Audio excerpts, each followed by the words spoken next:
আসসালামু আলাইকুম গাইজ। আজ একটা মর্মান্তিক সত্য ঘটনা বলবো।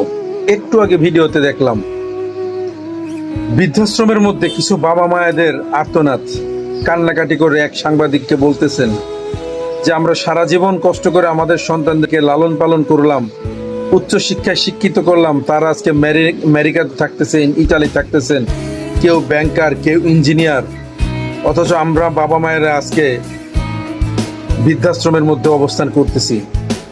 হায় রে জীবন।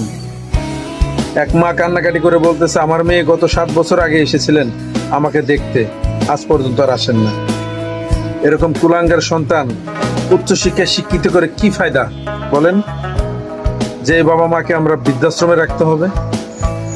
অথচ অথচ কেউ কি বুকে হাত দিয়ে বলতে পারবেন যে কোনো ইমাম বা মুয়াজ্জিন অথবা কোনো আলেম বা মাওলানার কোনো সন্তানেরা তার বাবা মায়েকে বৃদ্ধাশ্রমে রাখছেন?